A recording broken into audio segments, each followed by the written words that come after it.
Acheche. Yes, kutana na DJ kutoka Unyakisani Empire, na leo ndio mwanzo kabisa ambapo tunakuletea picha ambazo zimewahi kusumbua miaka tofauti huko nyuma. Na leo tunakudondoshia picha hii inayotamba kwa jina la Vie Estebele, yani maisha ni matamu, life is beautiful. La Vie Estebele ambayo imechezwa huko nchini Kongo. Sasa picha inaanza katika maeneo haya ya kijijini. Huku ndiko ambapo maisha ya Kalu yanakopatikana. Huyu jamaa mwenye ndoto kubwa na amekuwa kiimba muziki wa asili huko nyumbani akiwaimbia watoto kwa wakubwa. Lakini pia picha hii utaenda kumshuhudia pia mwanadada mwingine anaitwa Bibi Kulba, yani Kalu na Bibi Kulba na mastaa wengine. Hawa ndio wamecheza kama mastering katika picha hiyo. Lakini kuna Zandu Nzimbu, Mashia, Kankuka Songo na wengine kama kina Pepe Kale, na pia wameshiriki katika picha hii ambayo itaenda kukuvutia hasa kwa wewe ambaye pia una hustle na struggle na life katika kutimiza ndoto zako. Picha hii itakufundisha vitu vingi sana. Muziki ukiwa umepigwa na Papa Wemba, Zaiko Langalanga, Shala Mwana na wengine wengi tu ambao pia walitia sauti zao katika filamu hiyo. Lami Film ndio ambaye pia walihusika kuipika kazi hiyo miaka ya nyuma kidogo. Watoto 2000 hawezi kuelewa vitu kama hivyo. Sasa karibu sana. Mzigo unaanzia kijijini huko Kongo, ambapo huu ndio usafiri pekee waliokuwa wakitumia wala kijiji hawa kwenda mjini, na pesa ilikulazimu kujichanga kweli kweli, sio safari ya siku moja. Ndoto ya Kalu ni kwenda mjini. Mjini Kinshasa kutimiza ndoto zake za muziki. Kumbuka Kongo miaka hiyo ya nyuma ilikuwa inaitwa Zaire. Sasa hivi ndivyo ambavyo watu walikuwa wakisafiri umbali mrefu kijijini kwenda mjini wakiwa wanafungasha vyakula na mambo yalikuwa hivyo. Sasa Kalu ilikuwa ikimuuma sana, anawaza kwamba naye siku moja ana ndoto ya kwenda mjini huko akatimize ndoto yake ya muziki. Sasa siku ikapita ambapo Kalu akafanikiwa na yeye sasa kuvizia hiyo gari kwamba leo liwalo na liwe lazima nitoke kijijini kwenda mjini. Mjini tunakufuata huko kwa sababu mjini kuna kila kitu. Yani kama ni mwana sanaa basi sanaa iko mjini. Kalu akaanza safari yake ya kwenda mjini. Sasa huu usafiri ukawa unapita katika maeneo yao, akaanza kuivizia. Kwa bahati mbaya sasa gitaa lake la asili lilidondoka kwa mtikisiko wa gari na likawa pigo kwa Kalu, maana ndio kifaa pekee anachoweza kupiga na kuleta muunganiko wa sauti yake. Kufika mjini, Kalu alishangazwa na vitu vingi sana vizuri: magorofa, nyumba za kisasa, miundombinu ya barabara, lakini pia walembo nao wa mjini walimpagawisha kweli kweli. Kafika mjini, life ikawa ngumu, hana hata pesa. Nini afanye Kalu? Ni maswali ambayo alikuwa akijiuliza. Na huyu ni Emoro ambaye alikuwa akiuza mishikaki.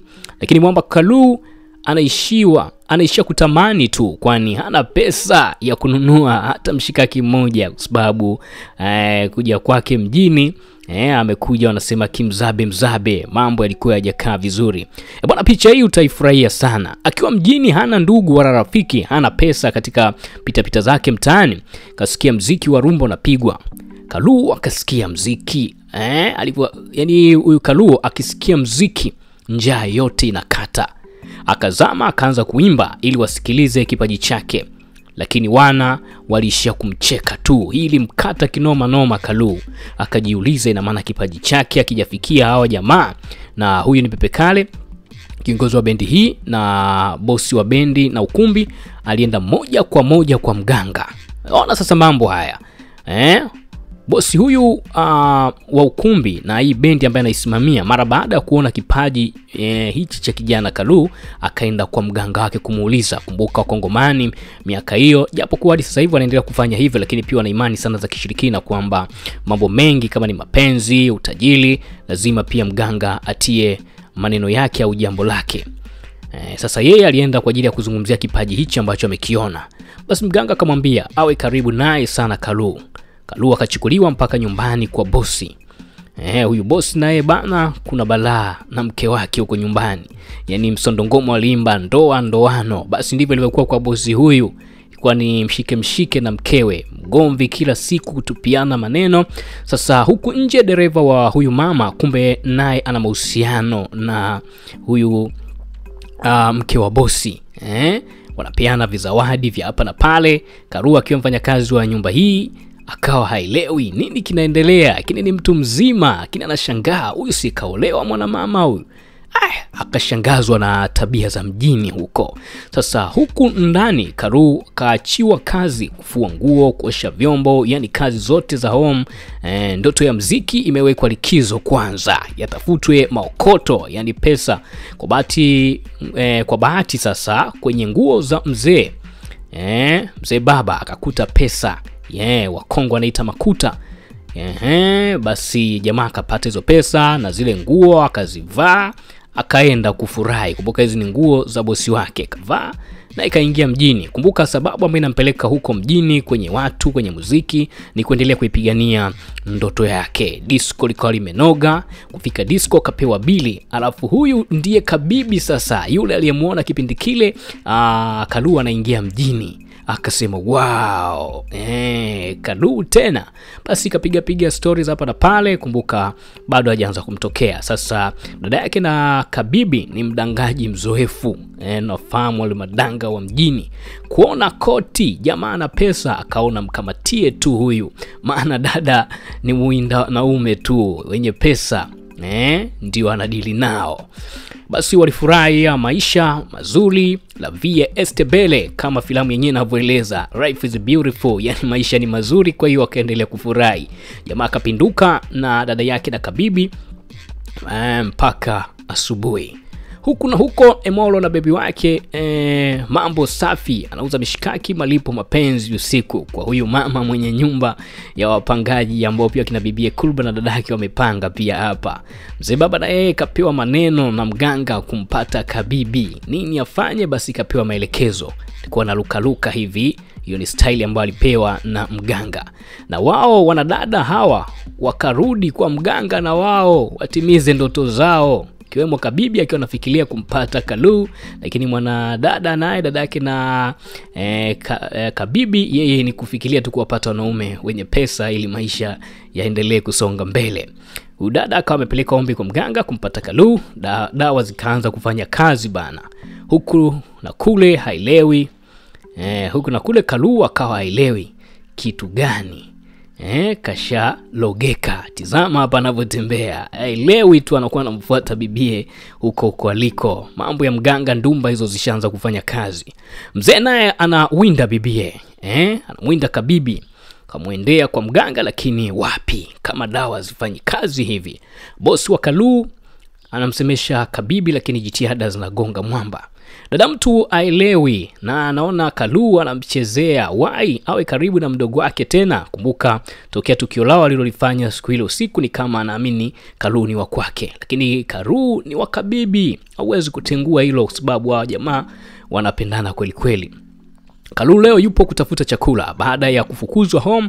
Akakutana na Emoro, ambapo akamcheka sana kwamba juzi alikuwa na hela, leo hana kitu. Makuta yako wapi baba? Lakini alimpatia mishikaki afurahie life na kumwambia life is beautiful. La vie est belle.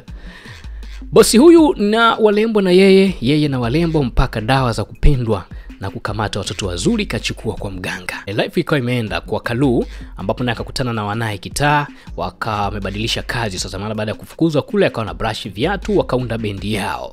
Jamaa sasa siku moja jamaa alikuwa katika kazi zake, akamuona mpenzi wake Kabibi yupo na yule bosi wake.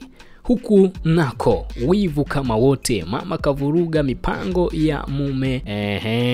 Mama amehisi kwamba mumewe mapenzi kayahamishia kwa binti mdogo Kabibi. Mama naye akaanza kusuka mipango na kumvurugia mumewe. Kalu haelewi tu, ampendaye kachukuliwa na bosi. Alianza kuimba nyimbo za huzuni tu, wanaye akiwemo Emolo anashangaa jamaa kakumbwa na nini, mbona nyimbo za huzuni, anakuja nyumbani akilalamika. Jamaa akamlalamikia, no kaimba Kabibi Kabibi Kabibi. Mambo hayo. Huku disco likaendelea, wamama watu wazima wakawa wanampa kitchen party Kabibi. Kumbuka naye walimwalika katika pati yao ya watu wazima wanawake. Huku bana Kalu kaunda bendi yake. Kaona mapenzi yatamchelewesha na wala hayaelewi. Sio mpango kwanza aliofuata mjini. Yeye kafuata mziki na kutangaza jina lake. Haya mapenzi yakiendelea nayo yatamuumiza kichwa. Kaachana nayo akawa busy na bendi yake. Hawana vifaa kumbuka. Sasa akawachukua wanae wa karibu wakaanza kuimba kitahani bila vyombo, hivyo wanatimiza ndoto zao. Amoroso akawa mwanae kichizi. Kumbuka Amoroso huyu tulimuona pale mwanzo wakati gari linatoka kijijini, ndio alikuwa dereva. Unaona story ya maisha ilivyo. Sasa hivi wanakutana tena, wanakuwa washikaji na kutimiza ndoto za Kalu, wanamuunga mkono. Mzee naye kafanikiwa kumnasa Kabibi, lakini Kabibi alimrusha tu kumpa mwili kwa sababu yeye anampenda Kalu, na Kalu anaga kabisa makuta, yani pesa hazipo, hazisomi, lakini Kabibi kamuelewa hivyo. Ushoga ukazidi sasa Kabibi na mke wa mpenzi wake. Na huyu mama anajua kuwa mumewe anamuinda huyu binti. Basi huyu mama akatumia advantage hiyo, ni kwamba alitengeneza mazingira kumuiza zaidi mumewe. Hii mipango ya mama kumkutanisha Kabibi na Kalu hapa sokoni kwa ni mpango tu ya kutaka kumweka Kabibi na Kalu karibu, huku kumvurugia mumewe.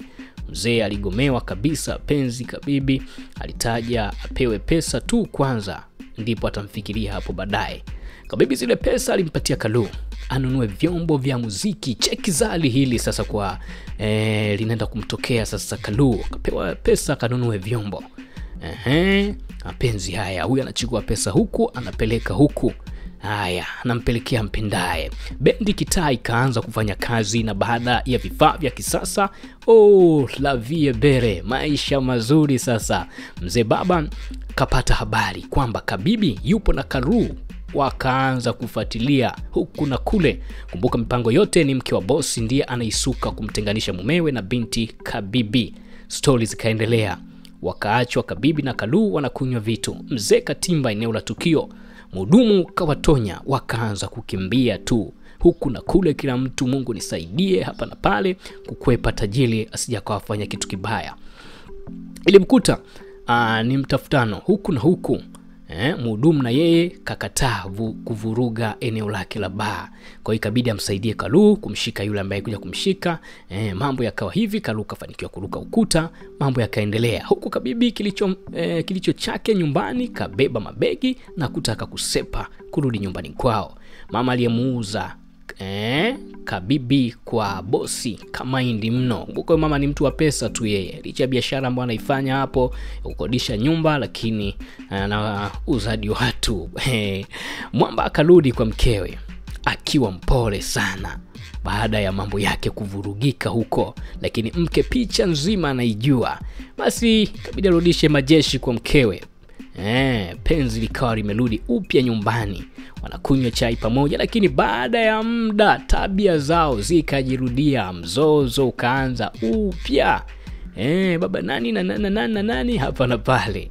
Kalu naye huku akiwa na mishemishe alikamatika na bosi wake wa zamani.